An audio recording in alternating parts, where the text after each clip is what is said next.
Well, I can't hear. Can you hear me? I can hear you. Okay, I can't hear Katie. I can't hear Katie either. I think you have to unmute yourself. I did, yeah, I unmuted myself, but I do too. But there's some people on here that are still muted. Okay. Video. Now can you hear me? yes, Really? Okay, I good. can. Can everybody hear me now? Yeah. Yes. Oh, good. Something was wrong with my audio. It said it had to restart my audio. I don't know why, but that's what happened. Anyway, we're going to get started now. Let me share my screen. New share. Here's my screen, desktop. Here we go. Can everybody see my screen? Mm-hmm. Yes. Okay, good. So let me just get started for the couple of new people that are here. If you're here and you can hear me, that means you made it, so that's exciting. And the rest of you, I think, have been here before. So basically, the way that we do this is we have our website here, which is Art Appreciation, and the place to go to find the information for the correct week, you're going to go under Fall 2018, and then you're going to go to the first week, which is this week rather, Pierre Bonnard and Wayne Thiebaud. And you can scroll through here. What I've done is I have embedded the same handout that I emailed everyone. So that is the first thing that you should see, and sometimes it takes me a little while to get this all done. So bear with me if it's not all there right away. I send out the email, I put the handout in the weekly lesson, and then what I do is I give you, and this is just about both of the artists' life, which we'll go over together. And then what I do is I take the artists and I find a few articles that I find really interesting about them, really helpful to get to know them, and I embed them. So all you have to do to read these is click on it and it'll redirect you to the entire link. So if you want to learn about, if you want to read this article, you can do that. So that's the way you do that, is you click on these two links and it'll take you to the website, which directs you to the story and his work and more information about him. Then below that, if you prefer to watch videos, I embed a few videos that I think are really interesting. Some are longer, some are shorter.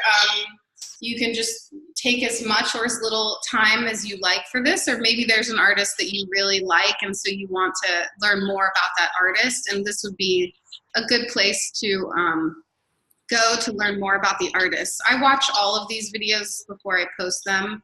And then I post actual photographs of the artwork by the artist. One thing that I haven't had time to do is put the names, dates, media, all of that. And I know that I should do that, but I haven't quite got this all down to get all of this info to you within a week. So then I do it for the second artist. So here there is 2 articles about the artist. So if you wanted to read those articles, you would simply click on it and it'll redirect you to read that article. It takes a little minute to pop up, but it'll direct you to his article about Wayne Thiebaud. And then there's some videos. And this one, the artist talk in conversation with Wayne Thiebaud, is a really great video. And it is about an hour-long interview with him on his work. And he really drops some great knowledge. And he's a true someone to listen to. The way he speaks and what he says about art, I think, is really important. And this work, this conversation in this video right here on the left-hand side is for his work that's up at the Morgan Library in New York City. So if any of you are going to the Morgan or going to New York City over the next month, it should be up through September. So you can see beautiful drawings of his work. And then I've included images, but we're gonna look at those again, so I'm not gonna talk about all of those. So that's the gist of what each weekly lesson looks like. If you really like this and you didn't get to do the summer, you can go through and read all of these or look at the artists that I put in here. And again, you'll see the videos, the articles, and this was the first one I did, so I didn't quite know what I was doing there, but there's a whole bunch of links in here.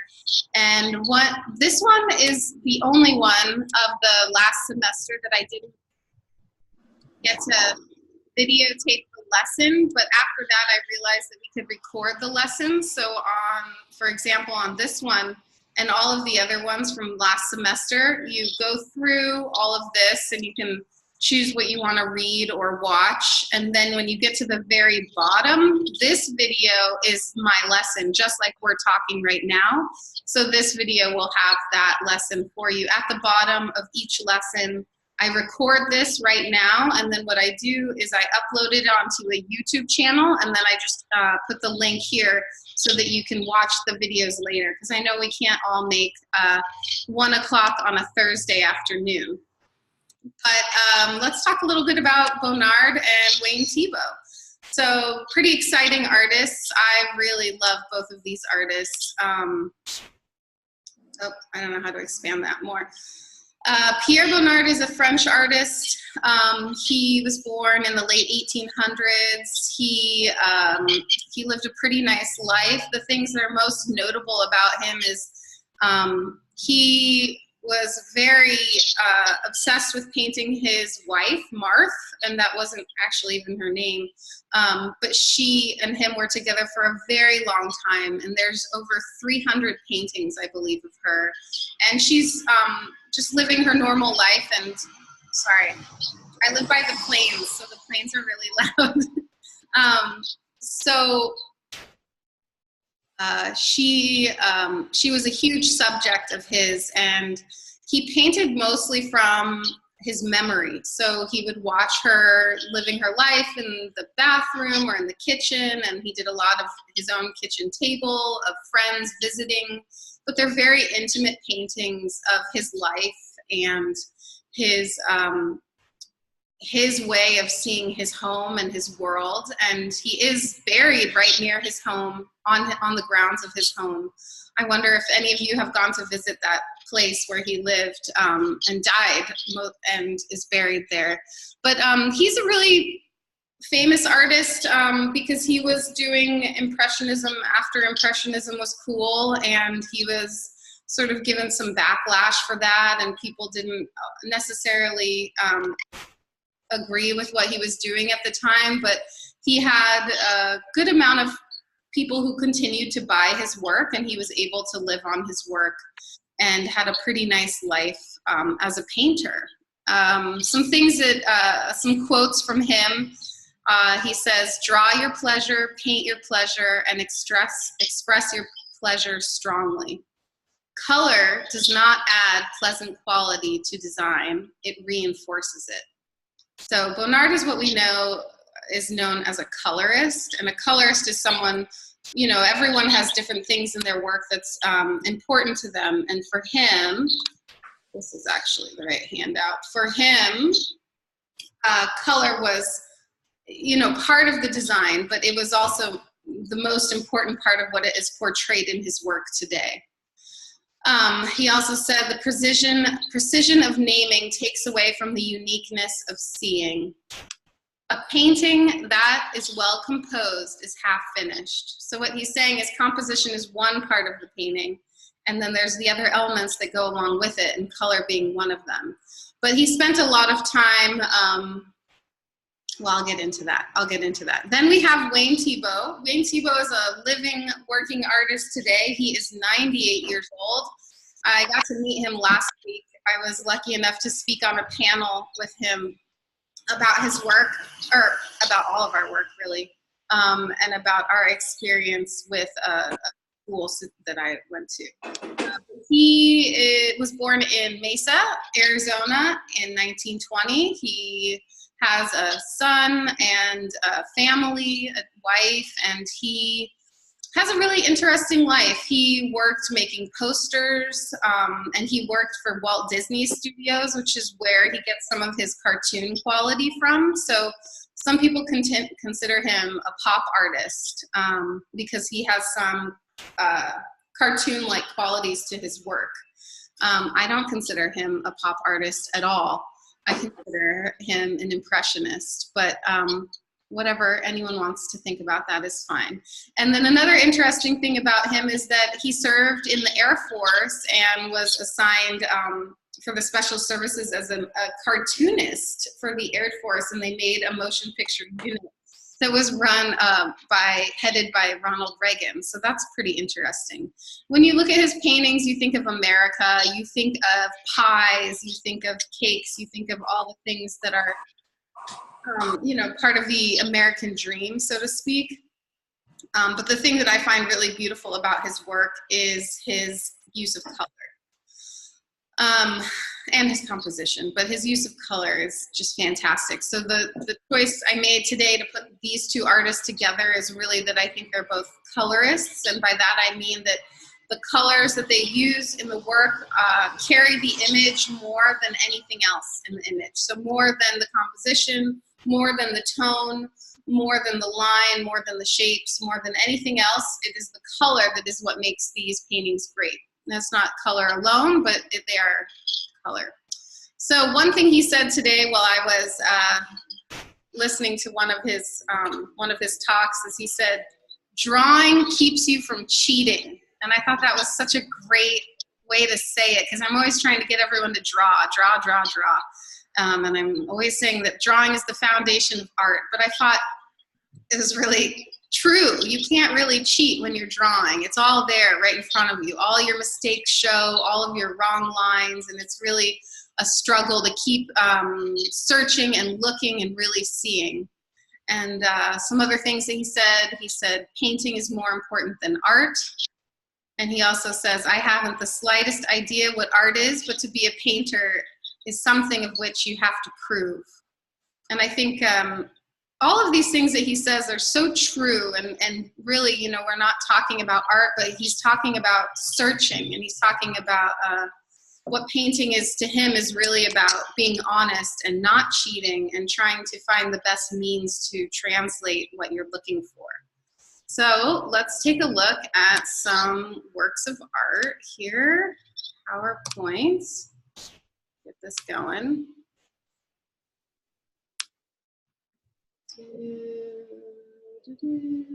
1 second, I gotta find the play button. There it is. Can everyone see the screen? Yes. Okay, I'm gonna move us over a little bit. All right, so here's some. Now, sometimes I am able to match the images up with similar themes, but there was no way to do that with these two artists. So I tried to match them up with color as best as I could. And Bonnard used a lot of yellow. And I can't remember who I was talking to, one of the students, one of you guys over the week, about yellow and how it's such a strong color, and how, you know, you really have to be brave to sort of make yellow work. Now, Bonnard shared a studio for a long time with Edward Vuillard, who also used yellow a lot. So I'm sure that they rubbed off on each other. And I will do, actually, I don't think we've done Vuillard, but I'm going to write that down because he's one of the best. Or did I do Vuillard last semester? I can't remember. Anyway, I'll write that down.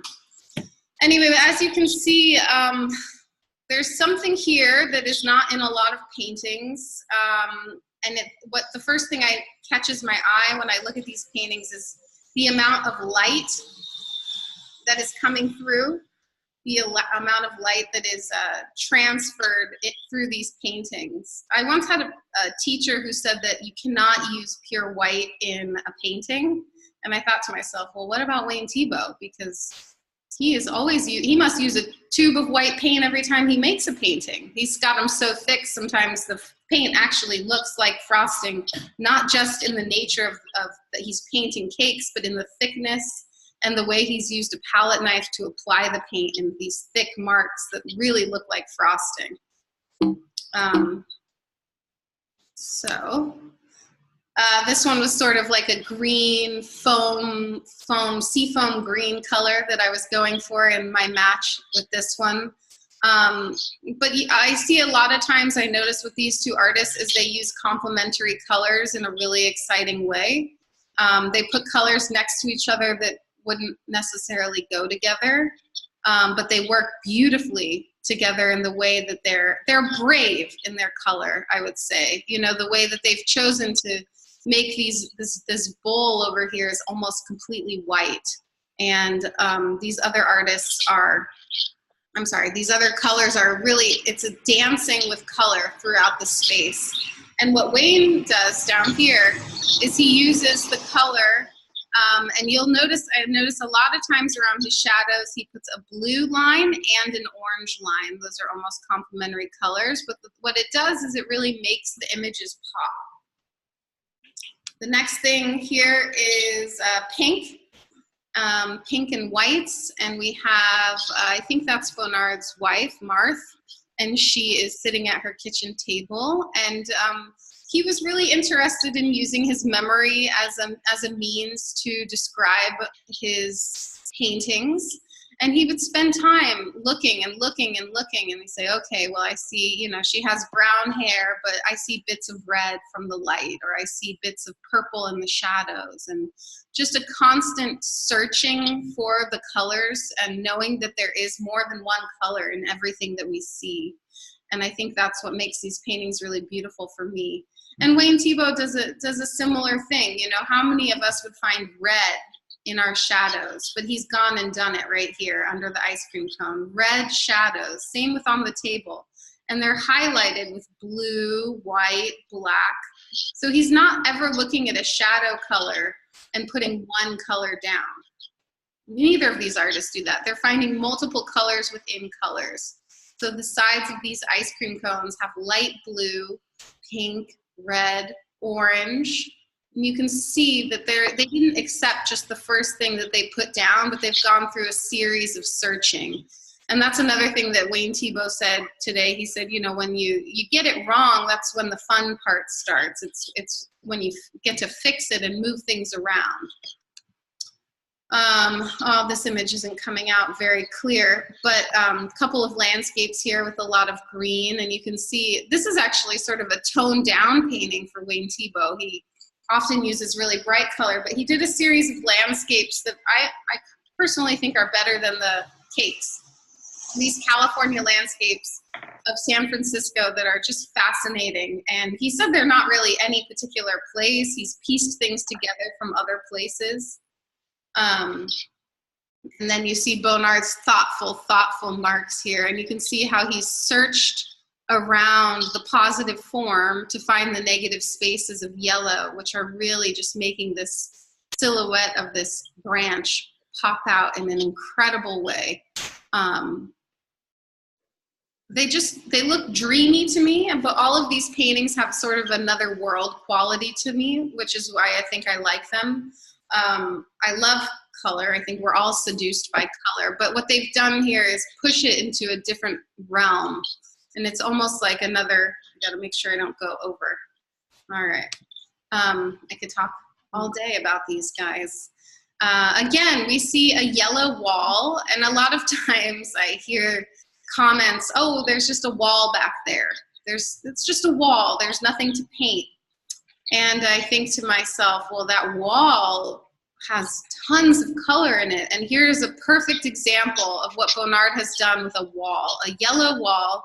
And it has greens, oranges, blues, browns, yellows, whites, light yellows, dark yellows, Naples yellows, ochre yellows. There must be 20 different colors on that wall. And that's what makes this painting interesting. The composition that he's chosen is a lot about the wall. He's chosen a lot of wall here.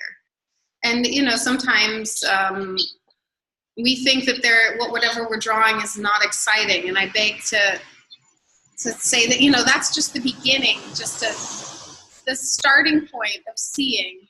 is really, when you really look at the wall and you're able to find all of those different forms and colors, and it could even go the same for this white tablecloth. I don't know where my arrow is. There it is.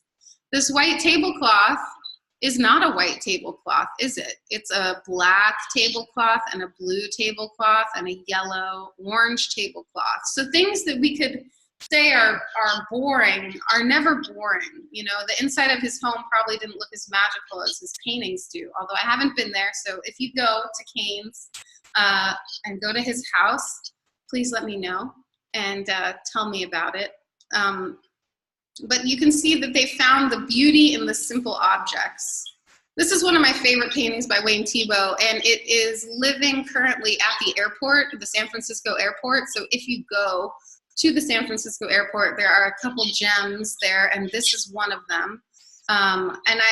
One thing I learned from Bonnard Thiebaud is shadows and the importance of light casting across. I read that he does that because it is something that he learned in drafting school, and that is sort of a technical skill that he learned, but I think it is a really successful thing to be using in the paintings and the way that you're dealing with specifically California light and how strong those shadows can be in the afternoon when the sun is coming across. And then again, here we have another painting of just a window and a table, and this could be something that any person would find just a regular boring table and window, but he's turned it into this magnificent fire breathing. It actually does look like the room is on fire now that I look at it, but it's beautiful, and you can sort of play in and out. You're looking out the window and then you realize you're inside and you're looking out the window, and it's endlessly interesting. And you can literally travel through the painting, bouncing your way through the rhythms of the yellows and the oranges, and he takes you through and carries you through the space with color. This piece is at the Morgan Library, if anybody's going. I love his shadows. I love that his plates are white plates, but they are of all these different colors of lines around the rims, and you can get a good sense of just seeing the edges of things, the way that he really looks at the edge of things. He simplifies, he uses geometric shapes, he uses things that we know, he uses things that make us happy, and then he carries us through with these magnificent colors that I don't know that anyone else would have found blue, red, yellow, purple, and green on the edge of a plate like that he just did right there. And Bonnard, with his simplistic choice of subject matter and his deep choice of color, these colors that are layering on top of each other, there's moments like this moment right here, where you can see all of the colors come together. And he hasn't just put down blue and said, okay, I'm gonna let that be blue. He's like, well, let me try red, let me try orange, let me try yellow, let me see if it works. And if it doesn't work, I can go back and fix it. Another thing that I thought really interesting about his work is that he said he always painted on a non-stretched canvas. And the reason for doing that is that he didn't know what size the composition should be until he had finished painting it. So maybe it grew. Same with Stanley Lewis. Maybe he would add canvas or take away, or probably a lot of times he cropped more than anything if he was wrapping a canvas and stretching a canvas afterwards. Just a couple more interiors. This one I thought had to do more with complementary colors, blue and yellow, within a space, and they're both using white as a mid-ground as well. But you can see, these regular images, regular things going on, and they're both using color, but in a completely different way as well. Bonnard Thiebaud uses flat blocks of color, and look at this, I don't know what these are, cheese maybe? I think this is cheese.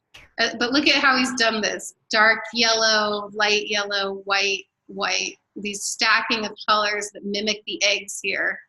And then you have these bouncing of yellow. And I think we are started with a yellow ground very often, or an orange ground, and it seems to me that Bonnard might have started with a color ground.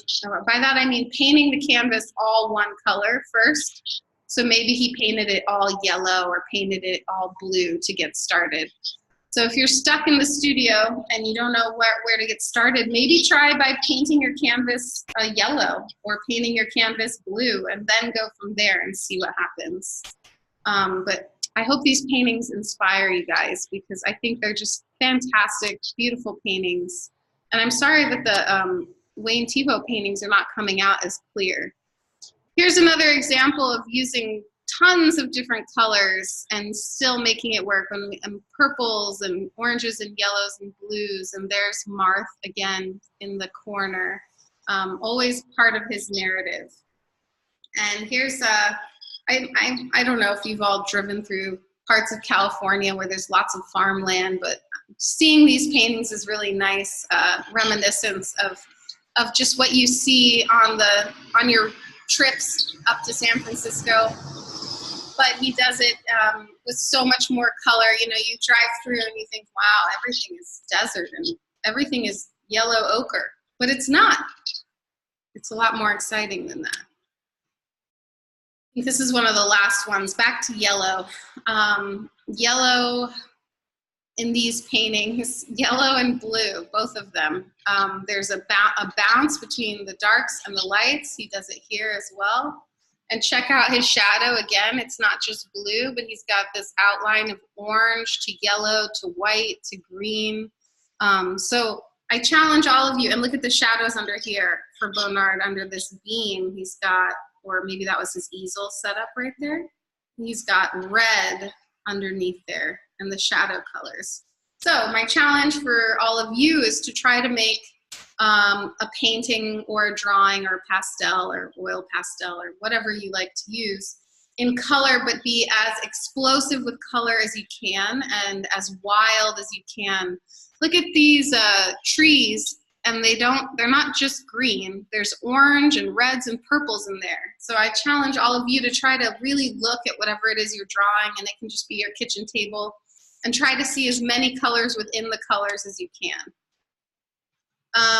One of the last ones, one of my favorite subject matters of Wayne Thiebaud's is his watermelons. And if you get a chance to just Google some of those, they're so simple and so great at the same time. And you know, he didn't go to art school. And part of me wonders if that's what keeps his work so refreshing, because going to art school is wonderful and you learn a lot of tools, but you also lose some things that you probably would not have lost otherwise, because there's an unlearning and a learning at the same time. So just think about that, and maybe let me know if you have a preference about one of these artists, or if you love them both. And if you want to, you know, this is a fun project. No one can go wrong with color. Go wild with color and surprise yourself and see how many colors you can add to your palette. Well, that's fine. We'll go to this one.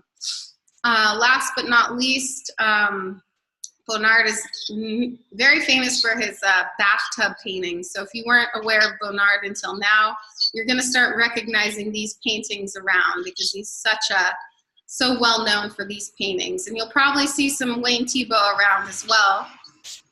Like I said, both of these artists are, I know Wayne Thiebaud's work is in the San Francisco airport, but they're also in the Mets and the MoMAs and the Guggenheims and all of those museums as well. So I think that's the last one. Yep. So that's also my last 30 minutes. But if you have questions and you want to stay on, I'm happy to stay on and answer any questions anyone may have. And I'm going to unmute everyone here. And we can talk about it if anyone has any comments about the artists. Anybody want to say anything? Fabulous choices, Katie. They're absolutely wonderful. Thank you. And lovely to see them in juxtaposition. They're really exciting. Oh, they're so exciting. And of course, you know, digital images doesn't do them justice. No, But when you get to see the thickness of these in person, you'll probably just cry, which is yes, when I see them. absolutely wonderful. Thank you. It's just a delicious half It hour. was a delicious one, right? And if you're not hungry after this, I don't know. I don't know what to tell you. Yes. Are any of these in Balboa Park? Any of those museums? That's a good question. Does anybody know if there's some Bonnards or Wayne Thiebaud's in Balboa Park, I'm Sandy? sure there's a Bonnard in There's a Bonnard. and They have a strange collection there, they but do. they do have some real gems, and they have some Georgia O'Keeffe gems amongst. Yes. Those are That's the MoMA, or No, at the San Diego Art Museum, you can see Yes. some Georgia O'Keeffe, but I'm not sure if they have Bonnard or Wayne Thiebaud. You can look at their archive and you can ask and you can actually make an appointment and see a painting if they haven't got it on exhibition. That's a good Okay. idea. So I'll see about that because they are really worth seeing in person. The other thing, well, if you're going, I'm sure there will be traveling exhibits because Wayne Thiebaud is such a California artist that they love to show his work all over California. And I know that he did, if you're going to San Francisco, he curated a show, not of his work, but of his counterparts' work that is, I got to peek in and see what was going up. And there was some really beautiful work going up, some Rothkos and Kunings and some Joan Browns and David Parks and all those ABEX movement people, along with some Bay Area painters. But I don't know if his work will come around at some point. Or What definitely, museum in San Francisco? yeah, San Francisco. He lives there. He taught at Davis for a long time. So at the San Francisco Museum of Art is where he's putting on that show. Not MoMA or the DM. Yeah, MoMA, San Francisco MoMA.